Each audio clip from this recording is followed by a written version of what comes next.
আসসালামু আলাইকুম। আউযু বিল্লাহি মিনাশ শাইতানির রাজীম। ওয়ালা তাজিরু ওয়াজরাতুন বিজরা উখরা। কোনো বহনকারী, ওয়ালা তাজিরু বহন করবে না, ওয়াজরাতুন কোনো বহনকারী, বিজরা উখরা অপরের বোঝা। কোনো বহনকারী অপরের বোঝা বহন করবে না, যার বোঝা তাকেই বহন করতে হবে।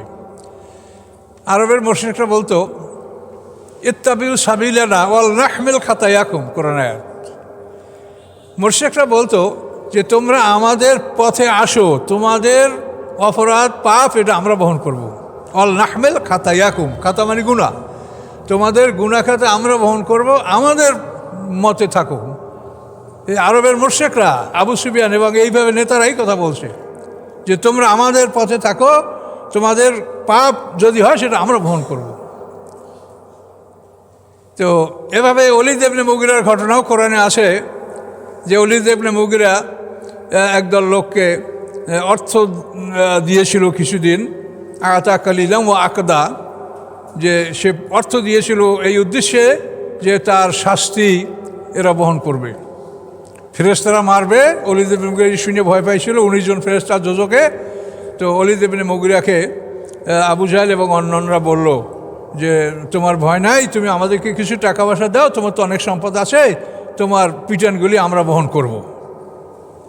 তো সেখানেও আল্লাহ তাআলা ওই কথা বলেছেন যে ইব্রাহিম আলাইহিস সালাম, মুসা আলাইহিস সালামের কিতাবগুলি কি সে পড়ে নাই? সেই সব কিতাবগুলিতে লেখা আছে আল্লাহ তাজিরু ওয়াজিরাতুন বিজরা উখরা, কোনো বহনকারী অপরের বোঝা বহন করতে পারবে না, যার বোঝা তাকেই বহন করতে হবে। টাকা দিয়ে যদি পিটান ফিরানো যাইতো তাহলে বড় লোক তো সব জান্নাতি চলে যেত, তাদের আর শাস্তি হতো না। টাকা দিয়ে কিচ্ছু হবে না।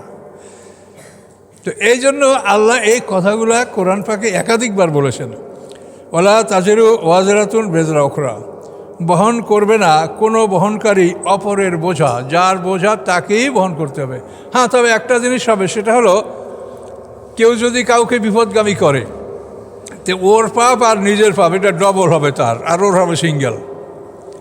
মনে করেন একটা কিশোর, একটা যুবক একটা ছেলেকে নিয়ে সিনেমা হলে ঢুকলো। এখন ওই ছেলে জানে না, কিন্তু ও ওকে বুঝে শুনে বা ওকে বন্ধুত্বশীল আচরণে নিয়ে গেল। এখন ও যে ওকে নিয়ে গেছে, এই জন্য ও নিয়ে গেছে, এই জন্য ওর পাপের 1 গুণ এর আমলে আসবে, আর নিজের 1 গুণ, 2 গুণ, আর ওর হবে 1 গুণ। কিন্তু ও নিষ্কৃতি পাবে না, ওর 1 গুণ হবে আর এর 2 গুণ হবে। এইটা সূরা নেসার মধ্যে আল্লাহ বলেছেন, মাইয়াশফা শাফাতান হাসানাতান ইয়াকুল্লাহু নাসিবুম মিনহা ওয়া মাইয়াশফা শাফাতান সাইয়্যাতান ইয়াকুল্লাহু কিফলুম মিনহা। আল্লাহ বলেছেন পরিষ্কার যে ভালো কাজের সুপারিশ যে করবে, এই ভালো কাজের একটা অংশ, সবের একটা অংশ সে পাবে, আর মন্দ কাজের সুপারিশ যে করবে সে এই মন্দ কাজের একটা ফলাফল পাবে। এই যে এখন আমাদের সামনে নির্বাচন, এখন আমরা যদি এমন একটা লোককে নির্বাচন করি যে ক্ষমতায় এসে সে জনগণের ধন সম্পদ আত্মসাৎ করছে, চুরি করছে, তো হাসরের ময়দান দেখবেন যে ওই চুরির ভাগ আপনার আমলনামায় সাথে সাথে ফেরেশতারা লিখে রাখছে যে ওই লোক আত্মসাৎ করছে। যারা তাকে ভোট দিয়েছে প্রত্যেকের আমলে ওই আত্মসাতের পাপ লেখা হবে। তুমি তাকে ক্ষমতায় বসিয়েছো, তোমার ক্ষমতা বলে সে ক্ষমতা লাভ করে এই চুরি করছে, কাজে এটার ভাগ তুমিও পাবে। এইটা কোরআনে সূরা নিসায় বলেছেন, মাইয়াশফা শাফাতান হাসানাতান ইয়াকুল্লাহু নাসিবুম মিনহা ওয়া মাইয়াশফা শাফাতান সাইয়্যাতান ইয়াকুল্লাহু কিফলুম মিনহা। আবার ভালো কাজ যদি তুমি যাকে নির্বাচন করেছো, তোমার ভোটের মাধ্যমে সে নির্বাচিত হয়েছে, এমন যদি হয় তো সে যে ভালো কাজগুলি তার সবের একটা অংশ তুমি পাবে। মানুষের মধ্যে বিবাদ মিটানো এত বড় সওয়াব যে একটা হজের সওয়াব আল্লাহ তাকে দান করে। এখন আপনি দেখবেন যে আপনি জীবনেও হজ করেন নাই, কিন্তু আপনার আমলনামায় হজের সওয়াব লেখা আছে। কোথা থেকে আসলো? যে আপনি যে লোকটাকে মানে ক্ষমতায় যাওয়ার জন্য আপনি ভোট দিয়েছিলেন, এই আপনার থেকে সে ক্ষমতা লাভ করে এই ভালো কাজ করছে, এই ভালো কাজের একটা অংশ আপনিও পাবেন। এটা কোরআন দ্বারাই প্রমাণিত। ভালো কাজের সুপারিশ করলে ভালো কাজের ফল আপনি পাবেন, মন্দ কাজের সুপারিশ করলে মন্দ কাজের একটা অংশ আপনি পাবেন। কোরআনে সব বলা আছে, শুধু আমাদের মানে কোরআনকে আমরা ব্যবহার করছি না, এইটা হলো আমাদের দুঃখজনক ব্যাপার। সব কথা কোরআনে বলা আছে, এবং কোরআন যা শুনবেন এটা অথেন্টিক, নির্ভুল, কোনো রকমের মধ্যে কোনো সন্দেহ নেই। আল্লাহ বলেই দিয়েছেন আমার এই কেতাবে, জালিকাল কেতাবো লা রাইবা ফি, এই কেতাবের মধ্যে কোনো সন্দেহ নাই। কাজে আপনারা জীবনের সকল কাজগুলি এই কোরআন যেভাবে বলেছে এইটা বিবেচনা করে আপনি কাজ করবেন। কে খুশি হলো, কে বেজার হলো, এগুলো আপনার অত শেয়ার করারই দরকার নেই। থাকবেন চুপচাপ, কাজ করবেন কোরআন অনুযায়ী। কথা বুঝতে পারছেন? এটা নিয়ে শোরগোল করলে আপনি বিপদে পড়বেন, নানান রকম সমস্যায় পড়বেন। কাজেই আপনি কোরআন থেকে জানবেন, চুপচাপ থাকবেন, আল্লাহর কোরআন অনুযায়ী আপনি কাজ করবেন। এই হলো আমার পরামর্শ। এখন বোঝা তো বহন করতে এটা তো বললেনি। তারপর সামনে আল্লাহ কি বলেন?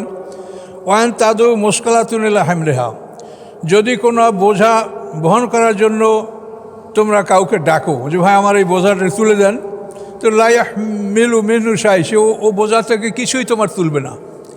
আপনি রাস্তায় বসে যদি একটা বোঝা তুলতে না পারে, একজনকে বললে ভাই আমার হেল্প করেন, আমার করবে।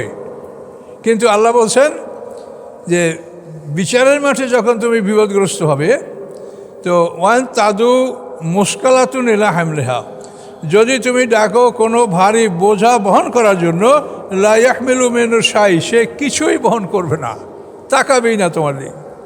ওয়ালাউ কানা যার কুরবা, যদিও সে তোমার নিকটতম আত্মীয় স্বজন হয়, সে যদি তোমার নিকট আত্মীয় হয় তবুও তোমার ডাকে সাড়া দিবে না, তোমার কোনো বোঝা সে বহন করবে না। ইন্নামা তুনজিরুল্লাযিনা ইয়াখশাউনা রাব্বাহুম, এখন আল্লাহ রাসূলকে বলছেন নিশ্চয়ই আপনি ভয় দেখাবেন তাদেরকে, ইয়াখশাউনা রাব্বাহুম বিল গায়েব, যারা তাদের রবকে ভয় করে না দেখে। যারা রবকে না দেখে ভয় করে তাদেরকে আপনি সতর্ক করুন। আর কি করে তারা? ওয়াকামুস সালাত, সালাত কায়েম করে। অমান তাজাক্কা, এবং যে পবিত্রতা অর্জন করে, ফাইন্নামা তাজাক্কা লিনাফসিহি, সে পবিত্রতা অর্জন করে তার নিজের জন্য। পবিত্রতা, জাকাত হলো মালের ময়লা। জাকাত যখন মাল থেকে বাইর করবেন তখন মাল পবিত্র হবে। মোশরেকদের পবিত্রতা হলো কলমা পাঠ। মোশরেকরা গোসল করলে পবিত্র হবে না, কিন্তু আপনারা মোমেনরা গোসল করলে পবিত্র হবেন। পবিত্রতা বুঝতে হবে। তো এভাবে আল্লাহ বলেন যে পবিত্রতা অর্জন করে সে তার নিজের জন্যই করে। ইলাল্লাহিল মাসির ওয়া ইলাল্লাহিল মাসির, এবং তোমাদের সকলের প্রত্যাবর্তন আল্লাহর কাছে। সবাই আমরা আল্লাহর কাছে যাব। ওমা ইয়াস্তাবিল আমা ওয়াল বাসির, সমান নয় অন্ধ এবং দৃষ্টিশক্তি সম্পন্ন। অন্ধ এবং দৃষ্টিশক্তি সম্পন্ন এই দুটো মানুষ সমান নয়। দৃষ্টিসম্পন্ন যাদের চোখ দ্বারা তারা আল্লাহর দ্বীন, শরিয়াত, কোরআন বুঝেছে, তাদের চোখ আছে। আর যারা চক্ষু থাকতেও আল্লাহর কোরআনের দিকে তাকায় নাই, হাদিসের দিকে তাকায় নাই, শরিয়াতের বিধানের দিকে তাকায় নাই, এরা অন্ধ। কথা বুঝতে পারছেন? তো আল্লাহ বলেন অন্ধ এবং দৃষ্টিসম্পন্ন এর সমান না। তো আপনি এখানে আল্লাহ যাকে অন্ধ বলছে সে কিন্তু চোখে আপনার আমার সাথে ভালো দেখে, কিন্তু আল্লাহ বলছে অন্ধ। তার কারণ শরিয়াতের বিধানের প্রতি তার কোনো চোখ পড়ে নাই, দৃষ্টি পড়ে নাই, এই জন্য সে অন্ধ। নফসে মুতমাইন্নার সাথে তার অঙ্গ প্রত্যঙ্গের কোনো সম্পর্ক নাই, নফসে আম্মারার সাথে সম্পর্ক। আমাদের এই যে সেন্স অর্গান যেটাকে বলা হয় ইন্দ্রিয় শক্তি, চক্ষু, কর্ণ, নাসিকা, জিহ্বা, ত্বক, এটার পরিচালক হলো দুইজন পরস্পর বুঝি, নফসে মুতমাইন্না, নফসে আম্মারা। তো এখন এই আমাদের দেহের পরিচালক যদি নফসে আম্মারা হয় তাহলে সে শরিয়াতের দিক, কোরআনের দিক কোনো দিক তাকাবেই না, সবসময় ওই অন্যায়ের দিকে তাকাবে। তাহলে আপনার আমার পরিচালক কে? নফসে মুতমাইন্না না নফসে আম্মারা? এটা আপনাকে নিজের এটা নির্ণয় করতে হবে। এগুলো বিরাট ব্যাপার। এগুলো সকলের মধ্যে আসে, কিন্তু আপনি যেটাকে লালন পালন করবেন সেটার খাবার দেন, যেটাকে আপনি লালন পালন করবেন সেইটার খাবার দেন। আল্লাহর ওহী হলো নফসে মুতমাইন্নার খাদ্য। আপনি আল্লাহর ওহী যদি এখানে ঢুকান, নফসে মুতমাইন্না শক্তিশালী হবে। আর শয়তানের ওহী হলো নফসে আম্মারার খাদ্য। যদি শয়তানের খাদ্য অর্থাৎ আল্লাহর ওহী এবং এর ব্যাখ্যা, এগুলির বাইরে যত বুদ্ধি আছে, যত কথা আছে, কৌশল আছে, এগুলো সব শয়তানের ওহী। ওই দুই প্রকার, আল্লাহর ওহী এবং শয়তানের ওহী। সূরা আনামের 121 নম্বর আয়াতে দেখেন। কাজী আল্লাহর ওহী দ্বারা যারা হৃদয়কে শক্তিশালী করেছে তারা চক্ষুষ্মান, তারা বাসির। আর আল্লাহর যে বিধান নফসে মুতমাইন্না, এটাকে যারা প্রত্যাখ্যান করেছে তারা অন্ধ। এগুলো খুব কঠিন কথা, এবং প্রত্যেকটা মানুষের মধ্যে এই শক্তিটা আছে আল্লাহর পক্ষ থেকে। আল্লাহ বলছেন ফাআলহামাহা ফুজুরহা ও তাকওয়া, প্রত্যেকটা মানুষের মধ্যে ফুজুর এবং তাকওয়া, অর্থাৎ নফসে মুতমাইন্না নফসে আম্মারা, দুটোই তার মধ্যে আল্লাহ দিয়েছে। এগুলো সব কোরআনে আছে, কোনো দুর্বলতা নেই এই কথার মধ্যে। ফুজুর ও তাকওয়া দেওয়া আছে। আপনি গাড়ি কিনছেন, কিন্তু তেল তো আপনাকে কোম্পানি দিবে না, তেল তো আপনার কিনতে হবে।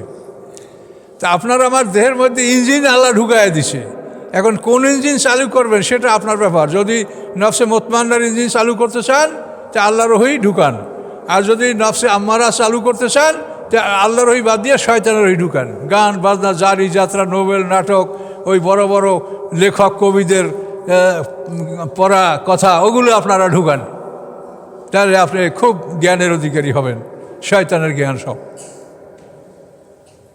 তো এই জন্য এই সমস্ত কথাগুলা বোঝা দরকার যে অন্ধ এবং দৃষ্টি সমান নয়। অন্ধ কে? যে রাস্তায় লাঠি লিয়া ঠঠা করে ওই অন্ধ না। অন্ধ যাকে আল্লাহ বলছে সে ভালো চোখের অধিকারী, কিন্তু তার মধ্যে নফসে মুতমাইন্না নাই, নফসে মুতমাইন্নার তেল ঢুকায় নাই ভিতরে। ওলা জুলুমাত ওলা নূর, সমন্বয় অন্ধকার এবং আলো। অন্ধকার হলো কুফরি আর আলো হলো ইসলাম। ইসলাম এবং কুফুর এই দুটা জিনিস সমান নয়। ওলা জিল ওয়ালাল হুরুর, এবং সমান নয় ছায়া এবং সূর্যের তাপ। ছায়া এবং সূর্যের তাপও সমান না। ছায়া আরামদায়ক, সূর্যের তাপ কষ্টদায়ক। অমাইয়াস্তাবিল হাইয়া ওয়াল আমওয়াত, সমান নয় জীবিত এবং মৃত। এই জীবিতকে যার মধ্যে নফসে মুতমাইন্না আছে সে জীবিত, আর মৃতকে যার মধ্যে নফসে আম্মারা সে মৃত। বিভিন্নভাবে আল্লাহ উদাহরণটা দিচ্ছেন। সমান নয় জীবিত এবং মৃত। ইন্নাল্লাহ ইয়াসমু মাইয়াশা, আল্লাহ যাকে ইচ্ছা তাকে তিনি শুনান। অমান তবে মুসমেন মানফিল কুবুর, কিন্তু যে কবরে অবস্থান করে তাকে আপনি শোনাতে পারবেন না। অর্থাৎ দুনিয়ায় থাকতেও যে আল্লাহর ওহী, শরীয়ত, কোরআন এগুলি দেখে না, সে দুনিয়ায় থাকলেও তার অবস্থা হলো সে কবরে আছে। যখন কবরের মানুষ কিছু দেখে না, বোঝে না, এই লোকগুলো আল্লাহ বলছেন এগুলো দুনিয়াতে কবর, এর দুনিয়াটাই তার জন্য কবর, সে দুনিয়াতে কবরে আছে। তাই আল্লাহ বলেন হে রাসূল, যে কবরে অবস্থান করে তাকে আপনি কিছু শোনাতে পারবেন না। কি মারাত্মক কথা দেখেন। তাহলে আমরা যাদেরকে মহাজ্ঞানী মহাপণ্ডিত মনে করি, আল্লাহ কি বলছেন তাদেরকে বলেন। যারা আসমানি কিতাবের জ্ঞান রাখে না, তারা যত শিক্ষিত হোক, আল্লাহর ভাষায় তারা উম্মি, নিরক্ষর। কোরআনে ওইতে দেখেন হুয়াল্লাযী বাআসা ফিল উম্মিয়্যিনা রাসূলাম মিনহুম, আল্লাহ তাআলা উম্মিদের মধ্যে একজন উম্মি রাসূল পাঠালেন। এখন তাফসীরকাররা বলে যে উম্মি কেন? আরবে তো অনেক শিক্ষিত লোক ছিল, কিন্তু আল্লাহ বলেন উম্মিদের মধ্যে উম্মি রাসূল। তার কারণ কোরআনের জ্ঞান যারা রাখে না, তারা যত জ্ঞানের অধিকারী হোক, আল্লাহ তাদেরকে উম্মি বলেছেন। উম্মি এরা নিরক্ষর, নির্বোধ। তাহলে যারা খুব বেশি দেখে, ডাক্তার, ইঞ্জিনিয়ার, বড় বড় শিক্ষিত পণ্ডিত, আল্লাহ বলছেন এরা অন্ধ, চোখ নাই এদের। এই কথা, একটা বিপরীত কথা মনে পড়ছে। ঢাকা ইউনিভার্সিটিতে আমাদের ইংলিশ ডিপার্টমেন্টের হেড স্যার ছিলেন, তার নাম ছিল আব্দুল মোনেম খান। আমাদের পাকিস্তান আমলের আমরা ছাত্র। তো আব্দুল মোনেম খান স্যার, উনি আমাদের ইংলিশ ক্লাস যখন নিতেন, তখন স্যার বলতেন মানে চোখগুলো মানে বড় বড় করে, যেরকম মানে ইউরোপিয়ানরা কথা বলে ওই রকমই ভাষায় অবাঙ্গালীদের মতো চেহারা নিজে ধারণ করে কথা বলতেন ইংলিশে। তো স্যার আমাদেরকে একটা কথা প্রায় ক্লাসে বলতেন যে আমি পৃথিবীর সব দেশে গেছি, আমি সব পড়েছি, সব দেখেছি, এই পৃথিবীতে শুধু একটা জিনিস আছে, সেটা হলো কোরআন, এছাড়া এই পৃথিবীতে কিচ্ছু নেই। আশ্চর্য কথা। যত ডাক্তার, ইঞ্জিনিয়ার, যত জ্ঞান ভাণ্ডার, উনি সবই নাকচ করে দিলেন যে কিচ্ছু নাই পৃথিবীতে, একটা জিনিস আছে, সেটা হচ্ছে আল কোরআন। আসলে এটাই সত্য কথা। আমরা জীবনে হাজার হাজার কোটি বছর বেঁচে থাকবো, এইটা সম্বন্ধে কোনো জ্ঞান নাই। আপনি বিশাল এক শিক্ষিত হইয়া মানে মাস্টার ডিগ্রি, তারপরে ভিসিএস, তারপর ইপিসিএস, যত কিছু ডিগ্রি আছে সব আপনি করেছেন, কিন্তু আপনি সামনে যে আপনার বিশাল জীবন, সেই জীবন সম্বন্ধে আপনি কিছু জানেন না। তাহলে বলেন এই রোগটা কি মূর্খ কিনা বলেন? এই পৃথিবীতে কতটুকু সময় থাকবেন?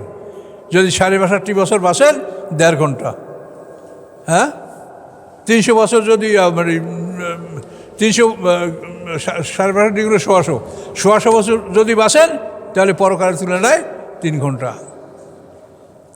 তাহলে আপনি এই যে বিশাল জগৎ, যেখানে একটা দিন 1000 বছরের সমান, কোনো সন্দেহ আছে? ওয়াইন্না ইয়মান ইনদা রাব্বিকা কালফি সানাতিন মিম্মা তাউদ্দুন, যেখানে একটা দিন 1000 বছরের সমান, সেইটার সম্বন্ধে আপনি কিছু জানেন না, তা আপনার এই ডক্টরেট আর এই ডিগ্রি কি মূল্য আছে বলেন? আল্লাহ বলছে উম্মি, তুমি নিরক্ষর বলেন। এখন আর শুনলে তো রাগ করবেন আপনারা বড় শিক্ষিতরা, রাগ করলে হবে না, বরং এই কথাটা মানতে পারলে আপনাদের লাভ আছে। আপনি ডক্টর, ইঞ্জিনিয়ার কত কিছু হইতে পারছেন, কিন্তু আপনি কোরআন পড়তে পারেন নাই, কোরআন শিখতে পারেন নাই, এটা আপনার জন্য কত বড় দুর্ভাগ্য। এবং এই ধরনের লোকগুলিকে আল্লাহ সব উম্মি বলেছে, নির্বোধ, নিরক্ষর, এদের কোনো অক্ষর জ্ঞান নাই। আল্লাহ এটাই বলছে। কি করে জ্ঞান থাকে? হাজার হাজার কোটি বছর আপনাকে চলতে হবে, সে ব্যাপারে আপনার কোনো খবর নাই। আপনি এই দুনিয়ায় 1.5-2 ঘন্টা থাকবেন, এই জন্য সারা দুনিয়ায় পুরো সময়টা আপনি এর পিছু ব্যয় করে ফেললেন। তাহলে সেই যে বোকা কিছু আছে? আল্লাহ এই জন্য এদেরকে উম্মি বলছে, নিরক্ষর, নির্বোধ বলেছেন। আর এই সমস্ত লোকগুলোকে আল্লাহ বলছেন যে ওরা দুনিয়াতেই কবরের মধ্যে আছে, কাজে ওরা কবরে, ওদেরকে আপনি বুঝাতে পারবেন না। এন আনতা ইল্লা নাজির, আপনি ভয় প্রদর্শনকারী ছাড়া আর কিছু নন। ইন্না আরসালনাকা বিল্লাকে বাশীরা ওয়া নাযীরা, নিশ্চয়ই আমি প্রেরণ করেছি আপনাকে, আল্লাহ বলেন হে রাসূল, নিশ্চয়ই আমি প্রেরণ করেছি আপনাকে সত্য নিয়া, বাশীরা ওয়া নাযীরা, আপনি সুসংবাদদাতা, ভয় প্রদর্শনকারী। ওয়ামিন উম্মাতিন ইল্লা খালা ফিহা নাযীর, নাই কোনো এমন জাতি বরং তার মধ্যে ভয় প্রদর্শনকারী রসুল আগমন করেছিলেন। ভয় প্রদর্শনকারী রসুল আগমন করেন নাই এমন কোনো জাতি অতীত হয়নি। প্রত্যেকটা জাতির মধ্যেই আল্লাহ রাসুল পাঠিয়েছেন, ডাইরেক্ট রাসুল অথবা রাসুলের রাসুল। রাসুলের রাসুল বলছেন, রাসুল সাল্লাল্লাহু আলাইহি ওয়াসাল্লামের রাসুল, আমরাও রাসুলের রাসুল। সমস্ত আলেম ওলামা এরা রাসুলের রাসুল। আর আল্লাহর রাসুল হলেন মুহাম্মদ সাল্লাল্লাহু আলাইহি ওয়াসাল্লাম। আর মুহাম্মদ সাল্লাল্লাহু আলাইহি ওয়াসাল্লামের পক্ষ থেকে আমরা যারা এই দিন প্রচারের কাজ করছি, আমরা সবাই রাসুলের রাসুল। সময় শেষ হয়ে গেছে, হুজুরে হাজির হয়ে গেছে, তো আমরা একটু এই একটা সামনে পড়ে এর করি। আল্লাহ বলেন ওয়াইউকাযযিবুকা, হে রাসূল, আপনাকে যারা ওরা যদি মিথ্যে সাব্যস্ত করে, ফাকাত কাযযাবাল্লাযীনা মিন ক্বাবলিহিম, এদের আগে যারা ছিল কাফের মুশরিক, তারাও রাসূলকে মিথ্যা বলেছে, মিথ্যে সাব্যস্ত করেছে। জাআতুম রাসূলুহুম বিল বায়িনাত, এসেছিল তাদের কাছে রাসূলগণ উজ্জ্বল প্রমাণসহ, জুবুরে ছোট কেতাব নিয়া, ওয়াল কেতাবিল মুরিন এবং বড় কেতাব নিয়া, এই সব নিয়েই এসেছিল, কিন্তু রাসূলকে তারা স্বীকৃতি দেয় নাই। সুম্মা আখাযতুল্লাযীনা কাফারু, অতবার আমি পাকড়াও করেছি অবিশ্বাসীদেরকে। ফাকাইফা কানা নাকির, কী রূপ ছিল আমার পাকড়াও, আমার শাস্তি কী রূপ ছিল? আল্লাহ প্রশ্ন করছেন, ভয়ঙ্কর শাস্তি।